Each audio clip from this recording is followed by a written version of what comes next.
you can do whatever the fuck you want. Yeah, our call center. It's funny. Our call center that I worked in before we all went virtual lost potlucks. We used to have potlucks all the time, like just crazy. Some days you'd have like 3 potlucks in the place for different teams. Yeah. But because not everybody can contribute equally, and because not everybody's team was so active in doing potlucks, they just stopped. And then like it became a center-wide thing that was handled by the HR people, and it kind of became lame. Yeah, it absolutely becomes lame at that point in time. You never saw such and such ladies' wonderful tamales ever again. Yeah. Well, so just really fast. Montreal's one of the most multicultural cities in North America, if not the world. It is insanely multicultural here.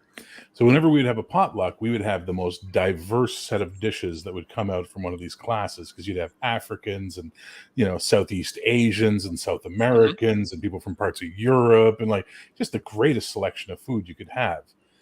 The company sent me to Sarnia, Ontario to help set up the new call center there. And I spent 5 weeks there training the trainers with another trainer. We went up to train their trainers.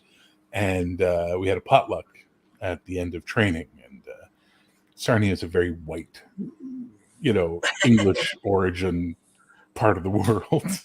So it was like 5 different kinds of meatball, 4 different kinds of macaroni.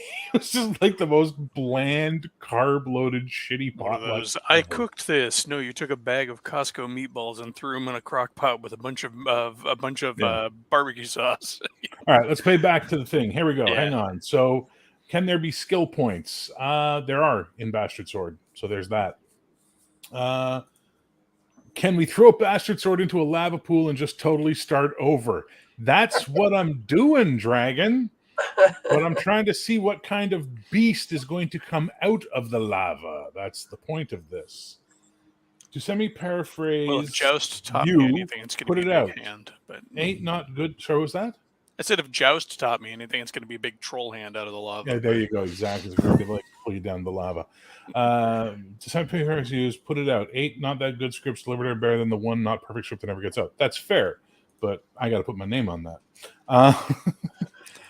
Don't like what you made, make something else later. The Len Pimentel School of Game Design. Make 5 games in 1 year. To Mike Percival.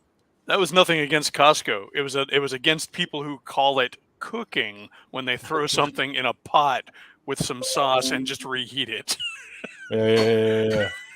Hey! Well, these assholes who just showed up. I thought I didn't realize you started an hour ago. Yeah, if you look at the Discord, I said starting at 7. That's why you got to go change things fair. What? That's hard. Anyways, good evening, everybody. Hello, Brian. Evening. What's up? Oh, okay. So you guys can see now. You can share this on your streams, like Brian said. Look at me, already fancy. Because I'm like that. And we lost Cody. He didn't like that at all. I'm not sharing shit. I'm on other people's screens. I'm out of here. I'm the starter. I'm out. So let's try and stay on point as much as we can. As much as it's fun to get everybody together and be goofy, let's try. I'm not going to force anybody, but I'm going to keep pulling the conversation back to the point. So again, to reiterate, I am throwing Bastard Sword in the lava. Okay. I am now, like Colwyn, reaching my hand into the lava to draw forth the glaive that will be Bastard Sword. The question becomes, what path does this take? And Cody's back. What path does it take? Do I say, fuck it, I'm 53, time's running out. I haven't got there's a lot less years ahead than there are behind now. Do I just say fuck it and make my D&D hack and that's Bastard Sword and move forward? Or do I do my artiste integrity thing and go, no, I must design my own system and bring all these things together under the one system to rule them all and move forward from there? Why and not? That's the wall that I'm staring at. That's what I was thinking. I say release your hack, something to get out into the community and out in front of readers to see how your style of presentation and everything resonates with folks. Meanwhile, you can still work on your own thing and hone it. And I hear you. I'll tell you why that's not an option. Why? Because I'm not a game designer. I'm not here to design multiple games in my life. I'm here to do my game, and that's it. The game that I release. Also, then design your game. What's your game? This is the thing. Okay, you can all fuck off. That's what you can do. I mean, seriously, if No, you it's your want to game. design your game, design your game. Because I'm not happy with the game design as it goes, and by the way, this is my fucking game. You understand? I fucking, with all due respect to everyone, love this logo. I love this. I designed this. I'm so fucking happy with it. I could never be more happy with it. One of the things that happened was, oops, hang on, I lost you guys. There you are. Okay. One of the things that happened was when I was doing Heroic and I got talked by everybody into doing an MSH clone instead of doing the original Heroic game system I realized that's not Heroic. That's not what the name Heroic belongs on. Heroic is my name for my creation, for my thing. I must claw that back. And now, a year later, I feel like a fucking egotistical fool for having done that. I feel like I was the height of hubris and that, oh my, do. So I'm reconsidering a lot of things on that front, which we will see as the writers are working on that project. Which brings me back to Bastard Sword. Bastard Sword is my fantasy game. It was called Bastard Sword because the idea was that it was going to be a bastardization of existing things. It was going to be a bastardization of every fucking hack for D&D that exists, taking the best. Let me go another way. One of the things I try to explain to people is that I'm a centrist at heart. Being a centrist at heart boils down to a simple theory and a simple philosophy, which is there are good ideas on all sides and there are bad ideas on all sides. And the goal as the centrist is to cherry pick the best ideas that work compatibly together to create a fucking functional thing. A bastardization, a Franken fucking thing, whatever you want to call it. A Frankenfuck. There we go. We'll call it a Frankenfuck. And once I'm at that, I'm talking myself into it just by having this conversation with you guys. Jesus Christ. Is that how you do it? Apparently that's how I do it. You gotta talk yourself into it. That's cool. So let me play devil's advocate here for a minute. So Yeah, go ahead. look, Peanut Gallery. Anyway, all right. Hang on. Coco says that. So here's the thing. How many times can you reinvent the wheel? Okay, there are rules for pretty much everything out there. Sure. If it is an issue of time, from my impression of you want more about getting your world and your story out there. You're not as keen on, again, this is my impression, on, I need a new rule or I need a new thing. I want to create this, a setting or something that people can just jump in and use. Sure. So why focus so much time on reinventing the wheel as opposed to figuring out, because like with supplements, with setting books, you can always put in, oh, hey, here's a new rule. We're going to tweak this thing. Oh yeah, Sure. even D&D did that all the time. Yeah. And so if you like, before you go any further, Brian, do you want an answer to this question or is this all rhetorical? it's a little bit of both. Well, that's no, I'm fucking with you. Keep you're going. right. No, it's me just playing devil's advocate for a minute, and then you're Bear. You're going to respond to whatever I've said, so it's fine. But yeah, so like at the end of the day, I think most players aren't necessarily looking for the new mechanics or the new system or the new, ground up, okay, I need a new core rule book and I have to do everything. They're looking for what's something that's going to inspire me in play. And that's the world settings. It's the, here's the map, here's the castle, here's the evil king, whatever. And I think you should focus more on that. Add in rules where you're like, you know what? I think this is better. We're going to pull this into Bastard Sword and add that in. But I think you should be developing that setting more. Okay. Now, contrapoints and answers. Contrapoint 1. To do that, I need to have a base system to begin with. Don't say anything. Let me finish. That's number one. Can't just add magical rules to a game system that doesn't exist. True. Secondly, there is not a single published game system that I like enough to make it the cross or the hill I'm going to die on. Okay. Number three.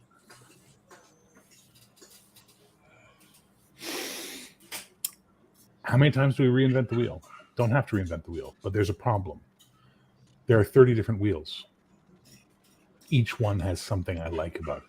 No one wheel is a complete wheel for me. So my brain wants to find a way to take the pieces of the wheels I like and make a wheel. Not reinvent a wheel, make a wheel. Okay? This is something that I reflect in music. There is not a single band who every album they've ever released, there's not a single album except one, which I will reveal in a moment, that I like from start to finish every track on that album. There's not a single band that I go, everything they've done is gold. I love this band until the end of time. There's some bands I like more than others. There's some bands that have more songs I like than others, whatever. There's one album that I love from start to finish, Misplaced Childhood by Marillion, because it is an album that was created as an album. You know what I mean? Like the musical cues carry through every song and every chapter, and it tells a story, and it's great, and I love that. So that's my goal in design, is to tell my album. If you understand what I'm saying, if you get the clumsy, hand-fisted fucking analogy I'm making. So for me, I agree with you on everything you said, but I got to figure out what the starting point is first. That's the secret. That's where I'm going. Well, then, while you're trying to come up with that, I'm going to have to go with what Eli was saying. At least I think Eli was saying something along these lines. You're getting quoted, Eli. I can't. Harn. Do something like Harn. Oh, that wasn't me. That would be Squirrel Hermit. He's the master of Harn. Well, we mean do something like Harn. What do you mean do something like Harn? Make the setting. I have the setting. I know. So get that published, get that going, and because again, if you put that like I said, people want the map, they want the story, they want the hooks. They don't necessarily need, if they're playing 5th edition, they'll play 5th edition. If they're playing there and hack again, did it. Okay. No one gave a shit. Did it, and no one gave a shit. Well, I didn't know you at that time, so. Well, no, but that's fair. I'm listening. But that's the thing. I mean, having something, you've got a channel. How many people do we have here in chat? I don't have that 14. number. It says 14. Okay. So you've got 14 people, and typically every chat, even if it's Bear having coffee, 14 people are in chat, and it's not always the same 14. We've been doing the 4-Color Cafe and streaming it across 4 different channels and pulling in 20 to 30 people. It's small, but it's something. I don't think it's small personally, but I'm not trying to shit on your term. I'm just saying for me, okay, look, you can have 1,000 people, you can have 10,000 people, you can have 100,000 people, but all of us in this little community we're building together are getting 30 or 40 people overall who are committed, who talk, who participate, who communicate, who engage. That to me is pure fucking gold. Sure. Pure fucking gold. Here's the thing. I hear everything you're saying. Brian, you're not stupid. My wife would argue. Yeah, well, that's what they do. You're a clever guy and you're smart. But the advice you're giving me is not helping me make a decision. The decision I want to make is what to do with Bastard Sword as a system. What you're proposing is, don't worry about that system. Do this instead and then worry about that later. And that's not what I want to do. I'm not worried about designing the world. I have the world. The West is growing. I work on it every fucking day. It's coming in little bits and pieces. It's coming beautifully together. I'm getting fantastic inspiration from the strangest places, and things have changed based on those inspirations, and I'm loving it. There isn't a game system out there that fits it properly, like a glove, like a boot, like a hug. You know what I mean? They don't fit properly. And as a result, if I start using one of them, I'm like, I got to change this. I got to fix that. How do I fucking do that? And then I lose so much time monkeying with that fucking system. It takes me away from the goal, which is to continue the design of the West. Bastard sword, Dr. Death, not broadsword. Here, I'll throw this up for everybody one more time, just so everybody can see it. There's no more logos over anybody's heads. You can see the beauty and you'll understand why this logo must live. Okay, so yes, Brian, you're making good points, but they're not answering my question. Okay, well, then one little caveat. Back to Harn. They started with the Harn system. I know the history of Robin Crosby. I know what they did. Yeah, right. But they started with the setting.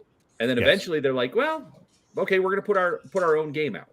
Yes, so it was a very basic role-playing game. There was an interesting sort of adaptation of the RuneQuest system that then became its own thing. Sure. Yeah. And why can't you do the same thing with West? Because I'm 53 years old. I'm not 30-something Robin Crosby with all the time in the world to build this audience and do the shit I need to do. I'm going to be dead in 15 years. Do you understand? I'm a diabetic ex-smoker who was a bouncer, a bodyguard, and worked in private security. The amount of damage, and a stuntman, the amount of damage I've done to my body in my youth will catch up with me. Why do you think all those 80s and 70s rockers are dying like fucking flies these days? It's because the damage of our youth catches us. And now I can see it on the road. So I know the time in the sand is running out and there's no way to put more fucking sand in. So I have to maximize the use of the time I have left. And this is something I just have to understand. And I have to accept. So I'm not going to fucking, pardon my French, piss around. Like I'm worried about saying piss, but I say fuck like it's not even a word. I'm weird. I'm not going to piss around with, well, I'll build it on slowly. No, I got to hit the ground. I got to do something now, and I got to get it fucking done. As my mother would say, I got to shit or get off the pot. So either I'm getting off the pot or I'm taking a big shit. I don't know which way we're going to go. Okay. Anybody else got any advice? Well, I jumped in this late, so I'm trying to piece together what we're doing here. So what I'm figuring here is you're trying to figure out what to do with Bastard Sword, whether to even do it or not. But you also are trying to find the perfect fantasy game to fit your setting. Well, I'm trying to find the proper system to match the setting. The setting is right. Always. Okay, so my first question is, do you think Bastard Sword matches your setting? Is it the game for your setting? Current existence? In its current form? No. Yeah. Okay. No. So what you're saying is you need to write a game to match your vision, right? Mm-hmm. So why don't you do that? I love you, Cody. I love you like a birthday cousin. But I'm gonna parrot that though, because I mean, at this point, I mean, you keep now. This is not an attack, but you have shot down many suggestions. Not shooting down. It's called counterpoints. God, fuck this generation. Learn how to understand that a conversation doesn't mean first of all, disagreement. Fuck off for me choosing the wrong word. So fair enough. I'm not attacking you, but here's an attack. Wasn't an attack? Fucking with you. But people are giving you advice. Mm-hmm. It's not fitting the bill, and you keep coming back to, what do I do? This is what I want to do. This is what I want to do. This is what I did want to do. Then do it. So what was the question? Let's go back to the start, though, Eli. What's the actual question I asked? I don't know. It's been an hour of ramble. So an hour of what? Ramble. This isn't ramble. This is how fine. Excuse me. Waffle. No. We've been going back and forth. Say your actual question, because I didn't hear it. The actual question is this: do I say fuck it and hack a D&D using all the stuff that I would want to have in a D&D game and use that as the base, or do I keep plugging away and trying to fix the fucking system I've got half designed that is not fulfilling my needs and not scratching the itch? That is the original question. That is the question I'm trying to answer. Well, you already said that a hack of something doesn't, strike your fancy. So, well, everything's a hack of something. No one's doing anything original. Well, let me ask you this, Bear. What system do you like the best that's out there? It depends for what genre, man. That you've used for the new Dawn of the West, for the West, period. What system would you like the best that works enough for you? Because you can step on that and, like a bonsai tree, trim off the edges and make it what you want. I see where you're going with that. I'm catching your vibe, bro. That's kind of what I did. I just took everything I liked. Yeah. I'll be honest with you. None. Like, really? Nothing? Then you got to start fresh and do your own. And I know you don't have time. That's what you're saying. I'll make the fucking time if I have to, but I just have to make a decision. Okay, one of the things. Okay, so Eli, you don't know me well enough to know. In fact, none of you guys know me well enough to know. But one of the things that you need to know about me is I work best when I'm throwing balls to people and they're throwing them back to me. When I'm going, here's an idea. What do you think? Think, bing, bing, bing, bing, bing. And that's how a conversation is always going to go for me. And yes, I might go, yeah, I see what you're saying, but, and here's the reasons why not. That's not me shooting down your idea. That's not me telling you you're wrong. That's me saying, I've thought about this. Here's where I see the issues. What I'm hoping is going to happen is someone's going to go, well, okay, but hang on. Haha. And then go, see, I took what you said, took what I said, and now we're moving forward with the conversation. Nothing happens in a vacuum in my world. Nothing in my universe, in my life, happens in a vacuum. Everything happens from interaction with other people, be it from acting, all the physical jobs I used to do, or writing, or anything. Everything. I don't work solo. I don't sit. I'm not George R. R. Martin sitting in my room typing away on a computer without talking to anyone. Look, he doesn't type either, so it's fine. Not anymore. Anyway, but the point is, I need to figure out what direction I'm going to plunge this spear finally in the end. I honestly felt Against the Dark Master had so much potential to be what I wanted it to be, but it's got problems. And those problems I'm feeling, and I'm running into them, and I'm seeing them from other players. I'm watching other people who are playing them, and I'm watching. When I run a game, I pay a lot of attention to how people are interacting with the system. Mighty Superheroes, Heroic, the hack advancement, the neo-clone, whatever you want to fucking call it, of Marvel Phase Rip I did, is the first time I've seen, when I'm playing it with players, all those problems vanishing. I see them enjoying themselves. I see them grokking the system. I see them having a good time and not getting angry because the system's getting in their way, because the system literally will let you do whatever the fuck you want to do. You just got to make the roll. That is great in a superhero game. Not so much in a fantasy game. Because then it can get a little woo, a little exalted, a little crazy, and that's not what I'm trying. That's not what the West is. The West is something more grounded than that. So basically, that's where my sticking point is. And that's what I'm trying to discuss. So there you go. So that's the question. So Eli, now that, and Cody, and I think Chris has been here longer. He's heard the question a few times now. If that is the question, hack D&D and just move on that way and get it done. Keep plugging away to trying to find something that works for me, that is going to be my creative idiom, whatever. You're not going to be. I don't think you're going to be happy with the D&D hack. You've already said many times you're not happy with D&D hacks, and it's obvious to me that's not going to fit your bill. So I think the only thing that's going to fit your bill is to come up with your vision. What fits your setting? You need to take a hard look at your setting and the mechanics you do like and the games you do love and are passionate about, and form something out of that. Okay, Chris, you had something? I do have a suggestion. You said you're not a game designer, right? I mean, really. You do some game design, but okay. Well, you're sitting in a room with game designers. Whoa. We're right here. We can help you. Why do you have to do it by yourself? No, I'm saying the system. No, I hear what you're saying. I'm saying the system, okay? Oh, yeah. I'm willing to help you. Cody, would you call yourself Brian, he's a thinker. I've been designing. I'm not a professional game designer, but I've been I think all of us have done that. If you've played games long enough, you're not happy with. I mean, we've all are in your position. I think if you've played games long enough, you're never quite happy with that system. You're always fiddling around with stuff. I can hack the shit out of anything, but from the ground up, that's where, I mean, you and I were talking about this earlier, Cody. You can see it. There's kind of there's a place for me. I sort of struggle with that ground up because at that point you're like, do I even have the math right? Because, well, and that's a huge thing, right? Is because once you start getting into the math stuff, one of the things that drives me absolutely insane when you're designing a system and other people are looking at it during the design process, they'll always find an exploit in it and then say, well, you have to find a way to fix that. And I'm a big fan of going, I'm not here to tell people how to play the fucking game.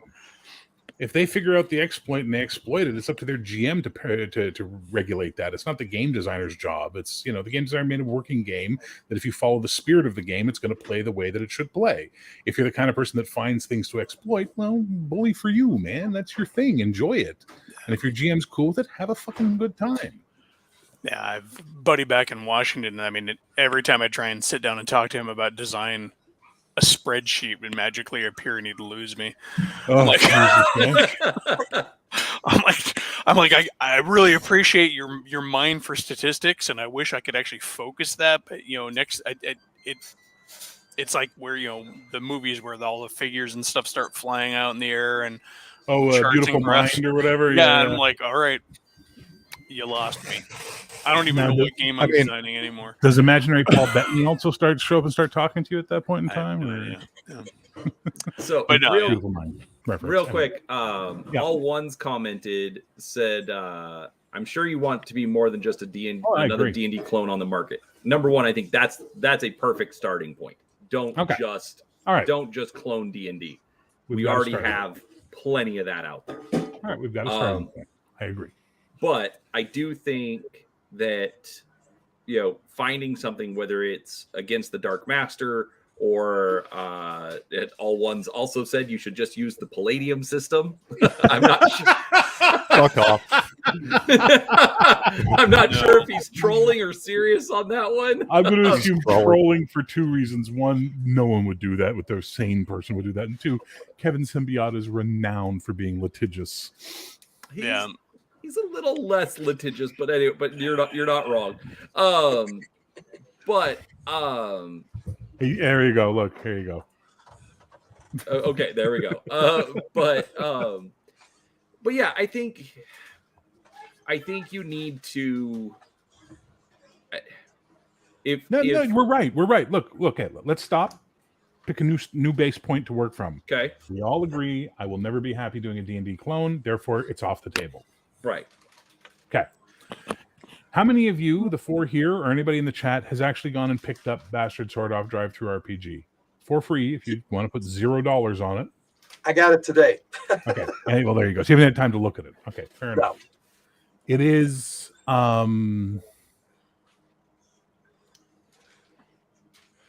it got away from me during the design process. That's the best way to say it. Okay, it started somewhere and then it went somewhere else, and I'm not happy with where it went. And as I said way back at the start of all this, two things I fucking hate doing is writing spells and writing monsters. Hate it, hate it, hate it. I will write fucking talent trees until the cows come home. I'll create skill lists. I'll do racial templates, you name it. I'll have a grand old time. Writing spells and writing monsters bores the living shit out of me. Like, it's insane how much I hate doing it. People who have read and played Bastard Sword as it stands right now have given it good feedback. Like, I've gotten very positive feedback from people. No one's come in and said, this is a piece of shit yet. So, I'm sure there's someone who thinks that, but they haven't had the balls to say it yet. Okay, fine.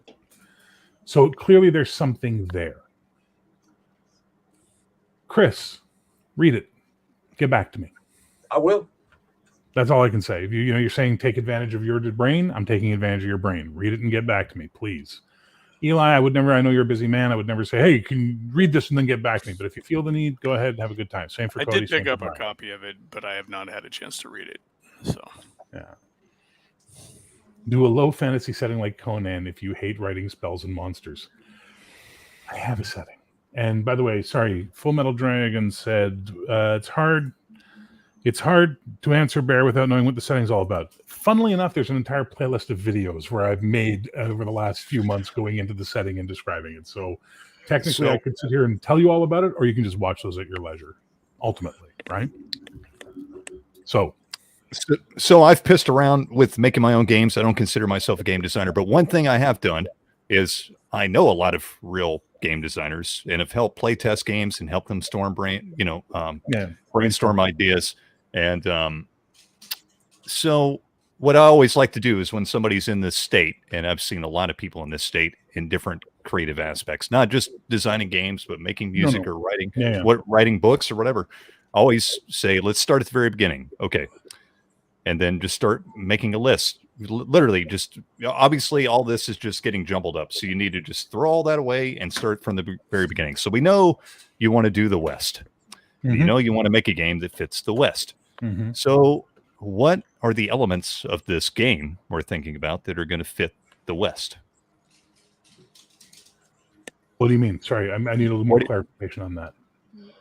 So what are the first things that pop in your mind that's going to fit the bill to fit the West?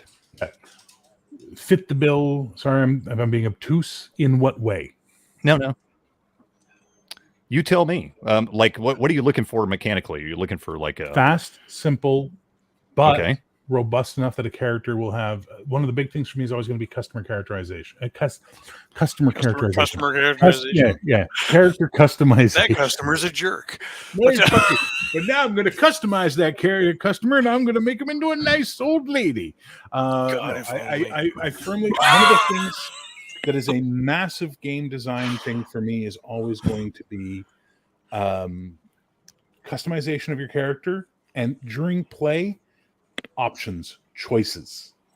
You know what I mean? Okay. One of the things I can't stand about the D&D mentality, especially with 5th edition, you just get fucking steamrolled into these lines every time you make a choice. It just pushes you into a direction that you're stuck in.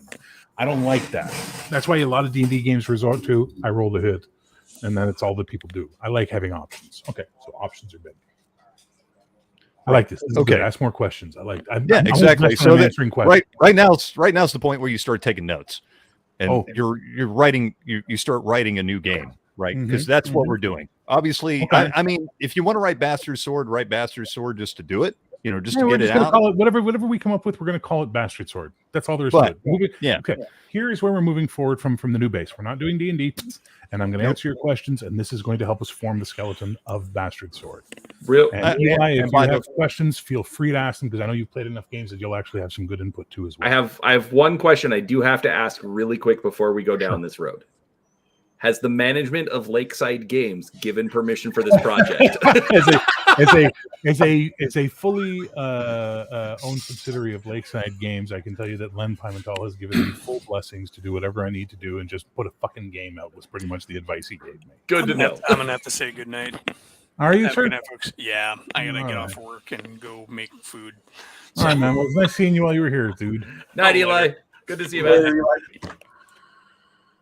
By the way, Bear, I understand exactly what you're doing here, because this is how I create, right? I'm not a solo guy either. I try, but I work best with someone else bouncing ideas off one another. So I kind of understand the process. So again, we're starting from baseline here. So you want fast, easy. You want fast, easy, but you want lots of options. So let me give you an example of what I mean by fast, easy versus. Okay.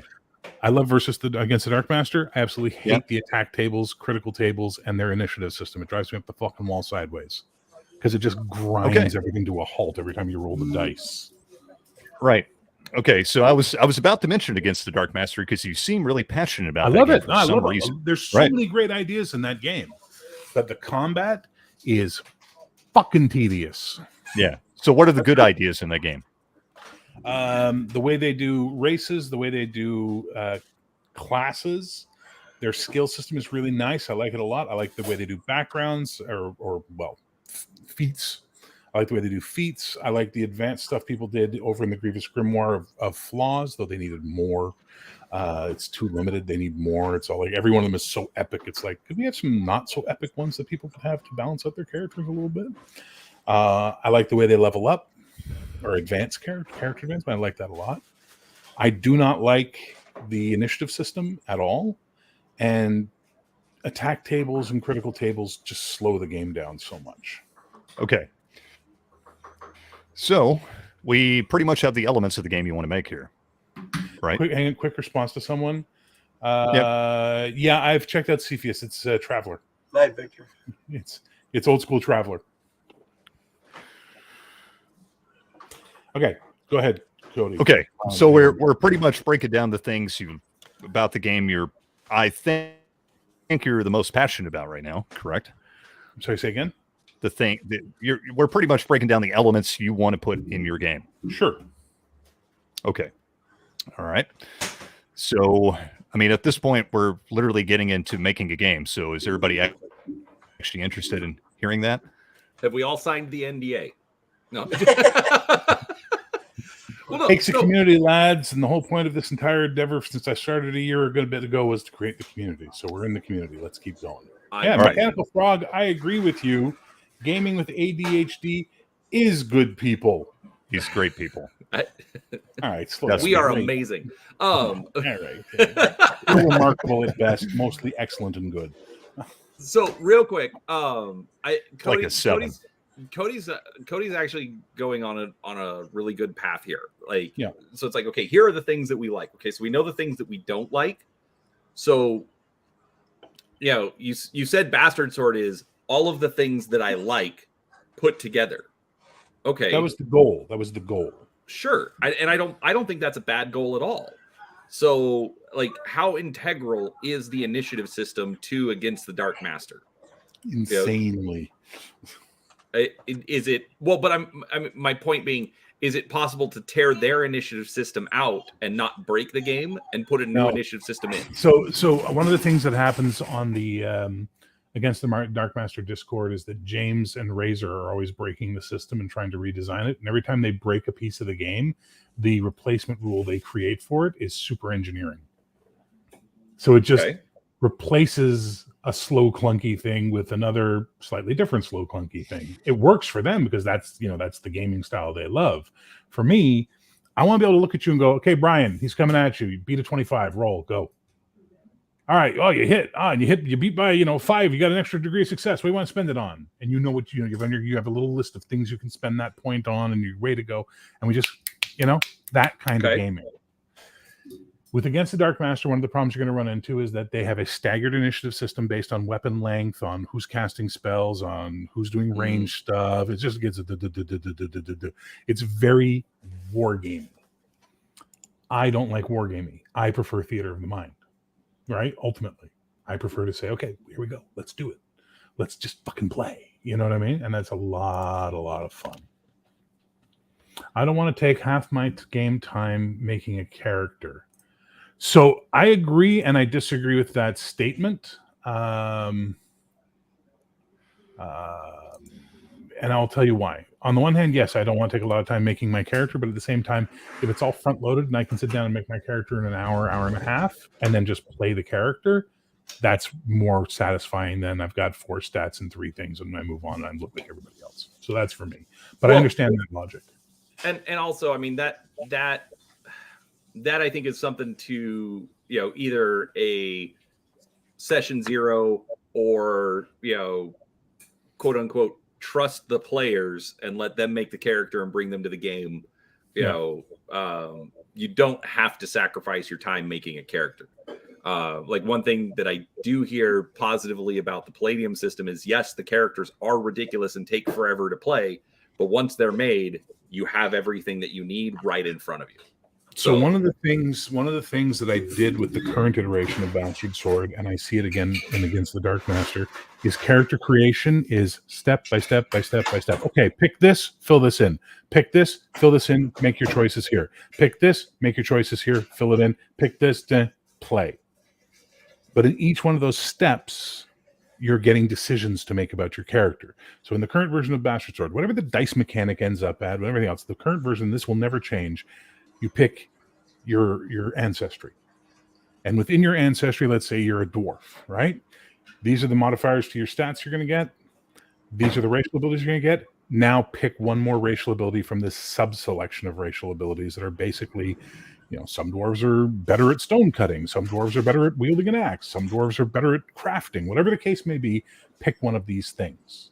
Okay, now you've done that. Beautiful. Next step, pick your background. What do you come from? Were you a merchant? Were you a slave? Were you a soldier? Were you a courtesan? Were you a camp follower? Were you a this? Were you a that? Okay, these are the skills you get from that. You got to pick one of these things as a bonus. Pick this thing over here. Do this. Great. Done. Next, pick your archetype. Are you magical? Are you martial? Or are you a skill monkey? Oh, magical. Okay, fill out all this shit. Make these 3 decisions within your magical stuff, for example. Okay, great. Now pick your defining trait, your profession of it all. Well, I'm magical, and I'm going to be a hedge mage. Okay, as a hedge mage, starting hedge mage, you have to make this decision, this decision, this decision, and then add this stuff in. Done. And by the time you're done all of those choices, you get to the final step, which I love, which is what I call boons and banes, which is now everybody gets 1 bane and 1 boon. You can take more banes to buy more boons if you want, but everybody gets 1 of each. And the numbers have to equal out at the end. Go ahead and pick those to do a little more customization. Great. Buy your equipment. Life's on. Let's go. I actually like how Against the Dark Master doesn't do buy your equipment.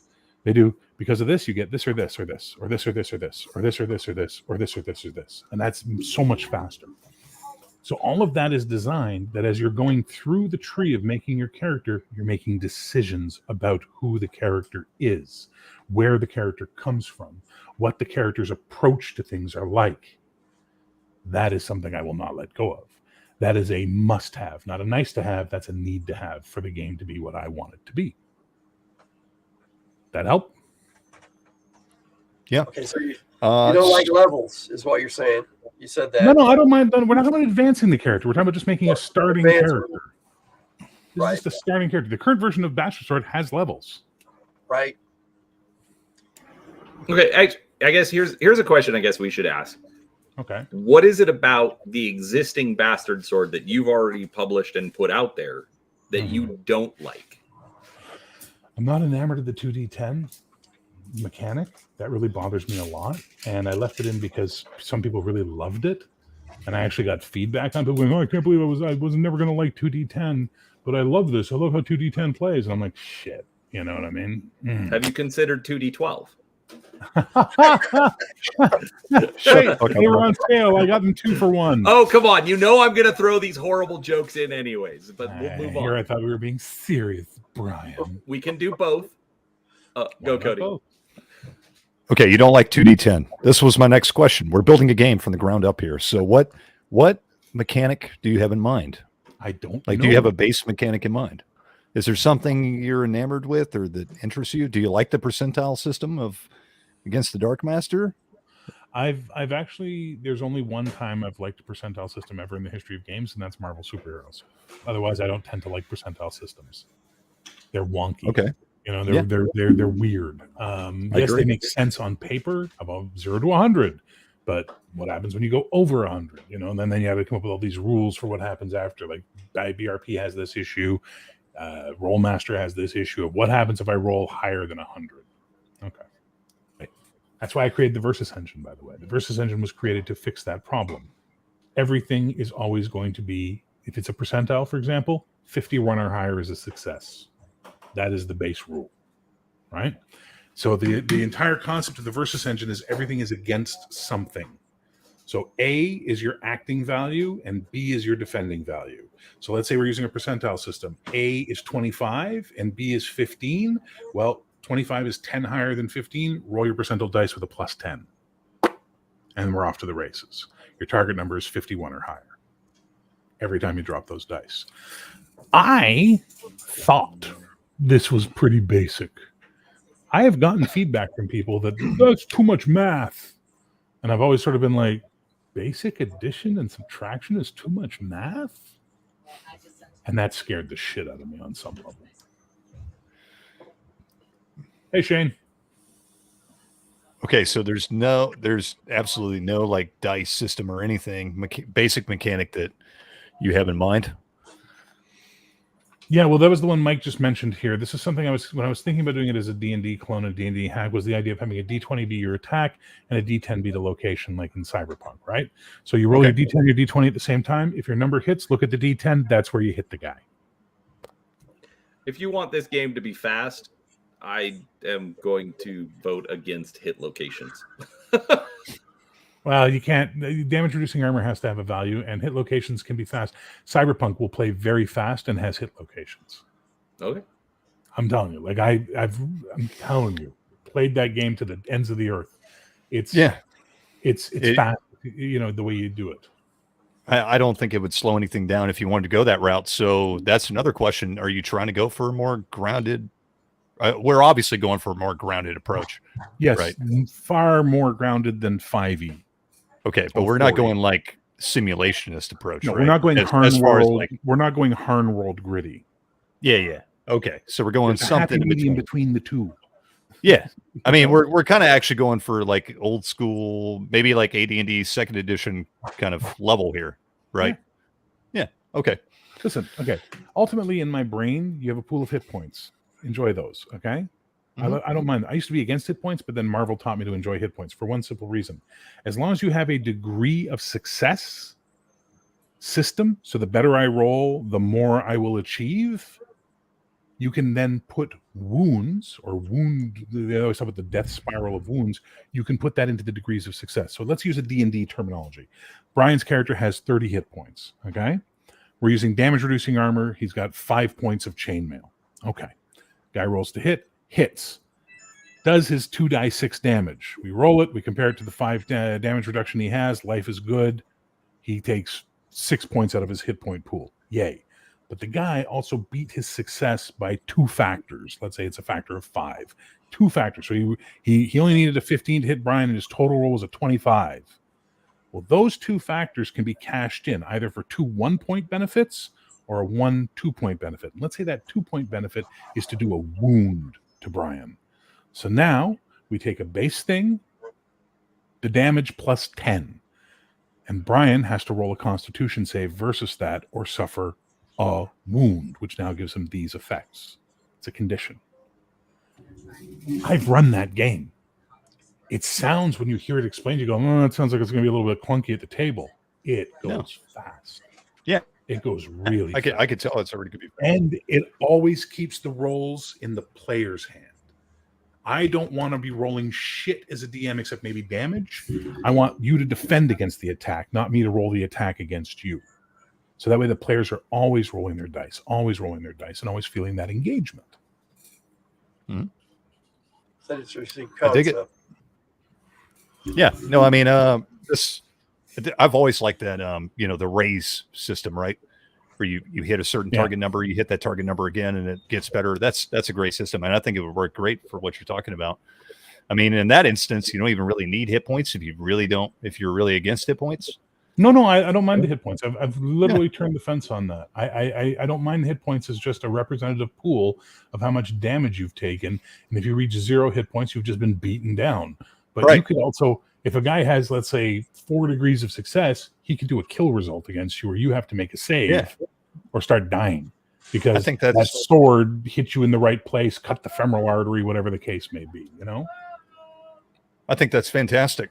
I mean, another suggestion I might have is, like, if you're going to do hit points and you want to make it more grounded, maybe make hit points. You start with a little bit more initially, but you don't gain as much as you level up, right? Sorry, say that again. I didn't understand. I was saying you don't. So you start with a base amount of hit points, and it's a larger amount than you're used to in D&D. Sure. But you don't. You just gain a. They don't. You gain a. Yeah. Well, they increase, but it's a small amount. So in, right? So in D&D, when I run D&D, the way I do it is always this: you get your Constitution as your hit point score at first level, plus a full hit die for whatever your class is. So fighter gets a D10. So let's say at a 16 con, you'll start with 26 hit points. Woo! But every level you go up, all you get is your Constitution bonus and extra hit points. That's it. That's all. Exactly what I'm talking you're accumulating, those D10s you're accumulating. I have a whole system for how you use those dice for healing or to improve attacks or whatever, because the hit dice should matter, but they're not just a pool of hit points. Yeah, exactly what I was talking about. Yeah. So let's go back to like basic mechanic, because before we can even talk about anything else, I think we could shoot off ideas all we want. We're just throwing ideas against what sticks. Yeah, and we're kind of, I mean, obviously we're coming up with good shit here, but so I did buy Bastard Sword. I like the look of it a lot. As far as like the 2D10 thing, I thought it was pretty cool. I mean, but you're not obviously not sold on that. Well, the problem with the 2d10 system is that it's not fast, Mm-hmm. and it just feels like. So you read it. Did you Did you understand the edge mechanic? I didn't look that in depth at it. I just So glanced edge over is this thing is everybody has a number, an edge, which is a number. When you Okay. roll your 2d10, if one of the dice, even if it's both, one of the dice is equal to or lower than your edge, it explodes. Okay. Okay. So let's say you have an edge of 2 and you roll your 2d10, you get a 6 and a 2. Well, you get to re-roll that 2 and add it to your total. If it comes up 2 or less again, it keeps going from there. So it was very, very, very just that was the whole purpose of the 2d10 was to give the edge mechanic a purpose. Gotcha. Okay. Is it clunky? I don't know. It feels clunky to me, but it's hard to say unless I mean, I can say something feels clunky just from, off the top of my head, but sometimes when you actually physically do things in a game, it's until you roll it out, it's not as clunky. Right. So, I mean, it feels clunky to me, but it may not be. Also, it's a very different thing. I've never seen anything quite like that. So it might just be, my brain's not used to reading and training are two different things. Well, yeah, 100%. I'm not really. I get the gist of the exploding die with the edge number. That's kind of cool. Okay, but I'd have to see it in practice. So the thing you have to remember is this: as it's currently written, everything has to be 11 or higher to succeed. 10 is what we call a ghost success or a gray success, where you get a little bit of a partial success. The classic example being you failed your jump across the chasm, but you got a 10, which is one less than success. So you managed to grab one hand on, and now you're hanging on by one hand. It's that type of thing. It's a partial success. Yeah. At 11, you get a normal success. At 15, you get an enhanced success. At 20, you get a superior success. And at 25 plus, you get an extraordinary success. And those give you degrees of success. You can then look at the chart of degrees of success. There are defensive ones, and they're very limited on the defensive. And there's the combat, the aggressive ones. There's ones for spell casting, what have you. And it's literally 1 point, 2 point, or 3 points. And however many fucking degrees of success, you can spend those points on whatever ones you want that qualify. So you can just do more damage. You can try and do a knockout. You can try and knock the guy down. You can do all sorts of things with it. Sort of like the stunt system, as Mike had mentioned, from Age. But it's a little less complicated than the Age one. So the edge is a representative of how good you are at what you do. Just you're the hero. So the idea being that, okay, I'm going to roll my 2d10. Ah, crap, I rolled a 1 and a 6. That's only a 7 plus the difference of things. So I've got a 9. But that 1 is less than your edge of 2. Roll it and it explodes. Hey, I rolled it again. I got a 7. Yay! So now you've got a much better roll. So Len originally was very much against 2d10 when I described it to him. He was like, I don't like that. And then when I showed him the edge mechanic and the possibility of the exploding dice pushing your results up higher, he was like, oh, no, that actually works. And he understood it right away because he's got that kind of brain, I guess. And I don't even have that kind of brain. And he saw where the potential of it comes in. So I was kind of happy with that. The problem is as I have spent more time fucking around with 2d10, I don't know if I'm happy with it because it doesn't feel fast. You know what I mean? Well, if it doesn't fit the bill, just drop it, man. But then I got to drop the edge mechanic as well. Right. Just drop it. Okay. Maybe you can employ the edge mechanic a little differently. How? Yeah. See, that's the thing. It's like, what do I do with the edge? Do I get rid of edge at that point in time? I don't mind getting rid of edge. It depends on the combat system you're using. If you use D20, you could still, if you roll your edge, you could still roll an extra die. I mean, it explodes. Well, one of the ideas I had was to turn edge into a proficiency die, like in 5e, where basically it's D4, D6, D8, D10, and then it stops. Never goes any higher than that. And basically, you could add your edge to your rolls, but then it becomes universal and it's always in play. And I don't know if that's a great way to go either. My opinion would be just to drop it. Yeah.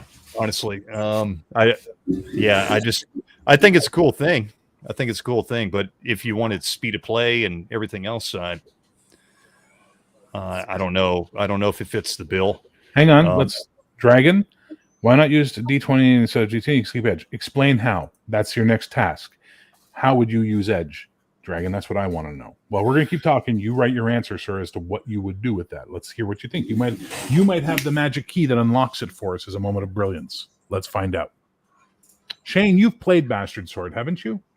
I think you have, or at least you've rolled dice on it, I think for sure. How did you feel about 2d10 and edge? That's what I'd like to know, Shane. Okay. Anyway, let's keep going back where we are. And now I kind of understanding where you're getting this inspiration from. Wasn't that in the Marvel Saga game? It had something similar to that. Yes, that's where edge came from. Yeah. Was you could play cards equal to or less than your edge. Yeah, I was like, this sounds familiar. Where did I? Oh yeah. Marvel Saga game. Yeah. By the way, sorry. Hi Nick. Hi Victor. Hi everybody. Hi Cell Phone. Hi Dr. Death. Mike. I think I already said hi to you. And anybody else who's shown up. Sorry if I've missed you. We just kind of got in on this mechanical frog, all ones. Thanks, guys. Nice to see you all here. Welcome aboard. Anyway, back to the point. Okay, so let's make a decision right now. This is going to decide everything we do moving forward. 2d10 or 1d20. And don't anyone say 3d6. I fucking hate 3d6. If you want my opinion, I love the 2d10. Okay. Way better than d20. Only because, well, I mean, obviously we all know bell curves and all that shit. I think it has better results.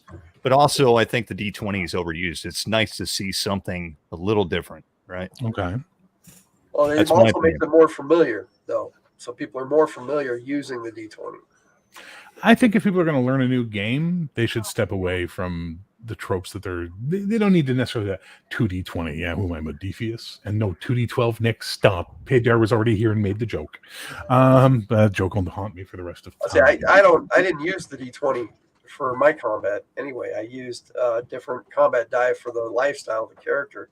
And they could, with combat skills, they could improve that to a D12, and then advanced lifestyle, they went up to D20. But that's so you're saying so you're using a system that's a little bit like Savage Worlds in that the character has a die for what they're doing.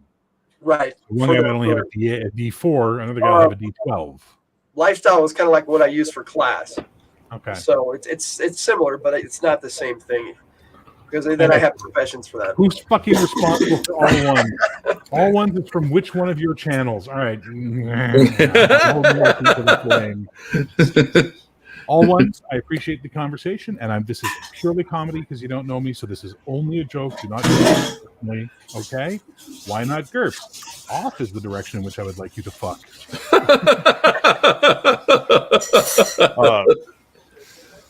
I just want to say for the record, so I like GURPS, but I hate GURPS. Oh my god, I hate it with the fiery passion of 1,000 suns.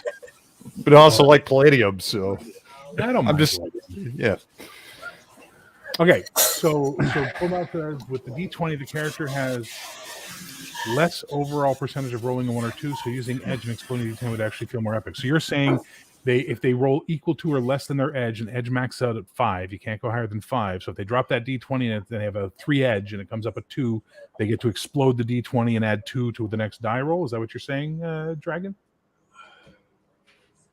You GURPS, yuck! I love that.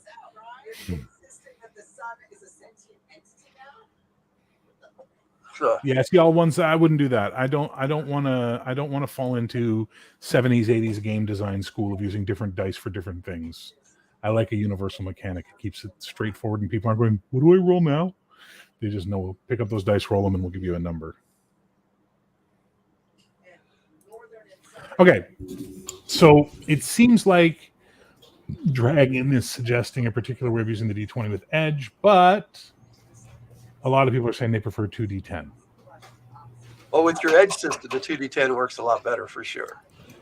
Because you have 2 chances to get your edge. Yeah. And even, by the way, if both dice come up, let's say you have an edge of 3, okay? And both dice come up at 3. Only one of them explodes. You don't explode both. Just one. You got to make a choice. And if it comes up snake eyes, doesn't matter what your fucking edge is. You fail. You fumble hard. You know what I mean? Because that's snake eyes. It's a bad roll. Shit! You guys got me thinking 2d10. I dig it, dude. No, and the points you're making are valid as people who never played the game. Well, and there have been a couple of other things that have done 2D10 relatively recently. I know the Basic Expert did a game called Cow Punchers, which was originally it was just an Old West game. It was originally, I think, just a 5e OGL product. But then with everything that happened back in January, February, he rewrote it and used a 2D10 mechanic, and everybody that's used it has been very happy with it. I don't know what the mechanic is. I haven't picked up that either. But yeah, that's one thing I am definitely hearing a lot lately is, 2D whatever and getting the bell curves as opposed to the really swingy system where it's like, oh, I just need a 7 and I roll a 1. I just need it's a very tight 8. bell curve. Yeah. So anyhow, but that's I've been hearing decent things about that. All right, we'll say 2D10. Moving on. Okay. Okay. Next question. How are target numbers determined? Currently, what it is value A versus value B. Apply the difference as a modifier to your roll. There's a static fixed target for always going to succeed on this or higher. And if that doesn't make sense, I can use numbers to explain it. Did say it again. I didn't follow. Okay. Your target number is always going to be an 11 or higher on 2D10 to succeed. Okay. Depending how high you get will determine what level of success you get, but your target number is always 11 on 2D10. How you determine the modifiers to those dice are comparing A to B. A is your value that you are using as the active value. B is the resisting or defending value. Whatever the difference between the two of them is applied as a modifier to your 2d10. So if you're higher than the value, that's going to be a bonus on your dice. If you're lower than the value, that's going to be a penalty on your dice. I have a strength of 7. Target has a strength of 4. So that gives me a +3 to my 2d10 roll to get an 11. And my target is always 11. Always, always, always. Fair enough. Easy. I've literally been told by people that's too much math. Then they can go play Candyland. Never played Candyland. I don't know how that plays, but no. Okay. It's not even a roll and move game. You have a deck of cards and you flip over the card and it has either one color or 2 colors on it. And so if it's a green, you go to the next green space. If it's 2 greens, you go 2 green spaces. And that's it. First one around the board. Let's make a role-playing game out of that. Okay. Cody, you seem to be thinking about something. I don't think it's too much math, but I think it might be a little convoluted for the layman. How so? I just think putting all that formula out there, it's why not just have a set target number. You do have a set target number. 11. It's no. I mean, I got that, but I'm talking about easy is 5 and hard is blah blah blah, and very difficult is. But that's the thing. Okay, I see what you're saying, but then why not just use a fucking D20 at that point in time, right? Because you're just achieving a roll as high as you can, and eventually getting to the escalation of numbers concept. No, here's the thing. I think we are kind of overthinking it a little bit. It's 2d10. No, I understand the mechanic because I've played games just like this before. Do you? And I don't have a problem. Really? No, yeah, no, I really do, and I have no problem with it. I'm literally just throwing shit out there. Dragon says this is brutal. The layman. Yeah. No, I think it's fine. I think it's great. Actually, I don't see a problem with it. Actually, I was going to say.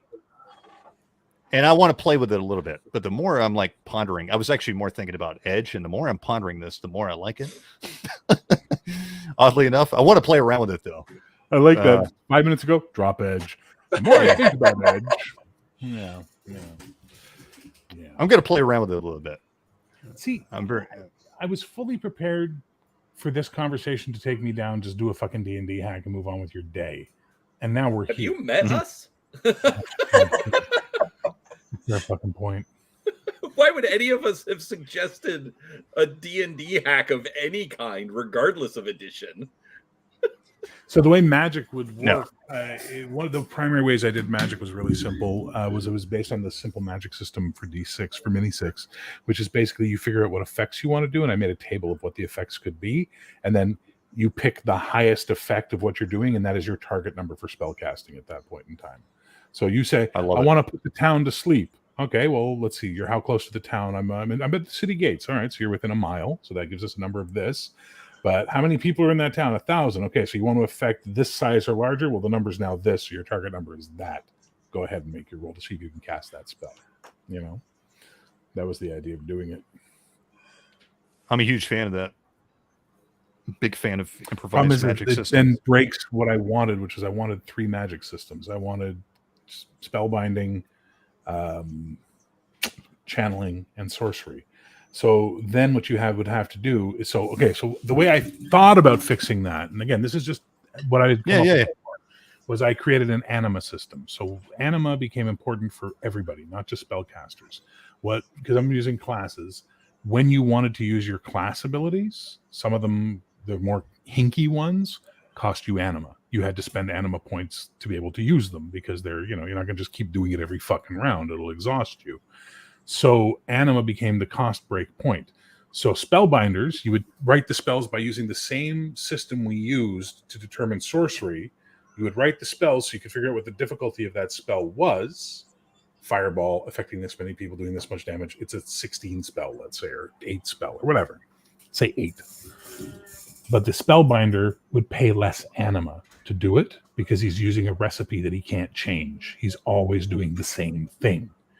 The sorcerer spends more anima because they're trying to fucking harness the universe to do their will, and that takes more out of them. The channeler is spending anima to the powers that be to activate the powers they give them. They're not doing spells. They're doing special powers given to them by the demons or the pagan gods or whatever that they have bound to their service, or however you want to do it. So that was the way to do it. That was how I was thinking of doing it. Your silence tells me it was a bad idea. Magic sucks. I hate magic, but it's got to be there in fantasy games to a certain extent. So from your reaction, what I'm getting the impression is fuck that, just use the one system.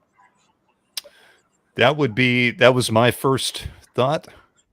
I do want to say first off, I retract my last thought on the on your base mechanic. I think it's great.